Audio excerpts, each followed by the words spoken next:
நம்ம வாழ்க்கையில் சந்திக்கிற சில நபர்கள் நம்ம வாழ்க்கையில் இழந்த சில நபர்களை ஞாபகப்படுத்துவாங்க.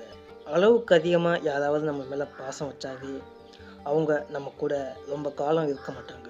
இது என்னோடய லைஃப்பில் மட்டும் இல்லை, எல்லா லைஃப்லேயும் இது நடக்கும்.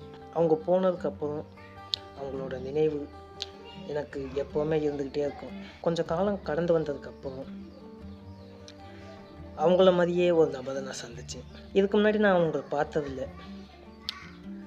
அவங்கக்கிட்ட நான் பேசும்போது என் மேலே அளவுக்கு அதிகமாக பாசம் வச்சாங்கல்ல, அவங்களோட ஞாபகம் எப்போவுமே அவங்கக்கிட்ட இருக்கும். என் அக்கா தான் என்னோடய உலகம்னு இருந்தேன். அவள் என் கையை எப்போவுமே விட்டதில்லை.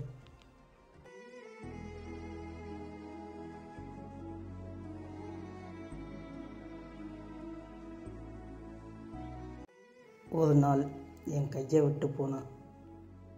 திரும்பி வரவே இல்லை.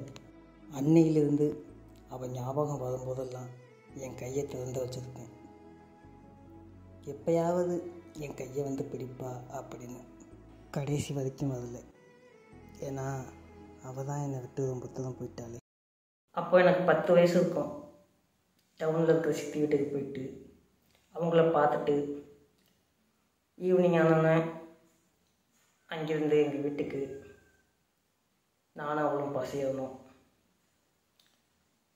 நாங்கள் ஏறின பஸ்ஸு எங்கள் ஊருக்கு போகாதனால பாதி வழியிலே இறக்கி விட்டாங்க. நாங்கள் இறங்கின பஸ் ஸ்டாப்லேருந்து அந்த ஒரு கடைக்கு போனோம்.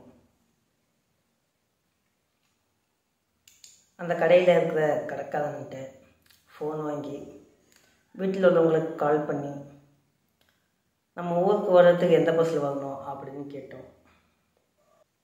ஃபோன் பேசி முடித்ததுக்கப்புறம் எனக்கு மிரண்டா குடிக்கணும்னு ஆசையாக இருக்குது அப்படின்னு அவர்கிட்ட கேட்டேன். அதுக்கு அவள் ஒரு கதை சொன்னான்.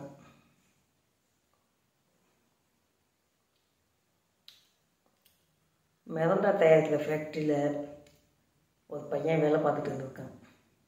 அந்த பையனுக்கு கேன்சர் இருக்கிறதுனால அந்த பையனை வேலையை விட்டு தூக்கிட்டாங்க. அதுக்கு அந்த பையன், என்னை எப்படி நீங்கள் வேலையை விட்டு தூக்கலாம், நான் அந்த வேலையை விட்டு போக மாட்டேன் அப்படின்னு அடம் பிடிச்சி மிரண்டா தயாரிக்கிற அந்த கேனில் கையை கிழிச்சிக்கிட்டு சூசைட் பண்ணிக்கிட்டான் அப்படின்னு ஒரு கதை சொன்னேன்.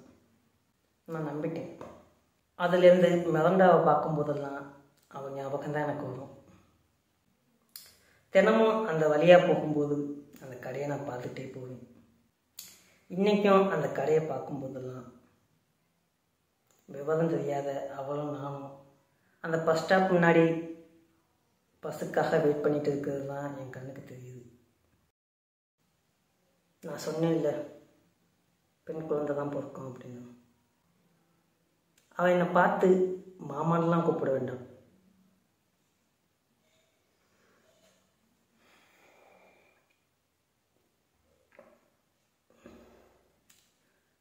தம்பின்னு கூப்பிட்டா போதும். அவள் என்னை எப்படி பார்த்துக்கிட்டாலோ அதே மாதிரி அவளை நான் பார்த்துக்கணும். தம்பி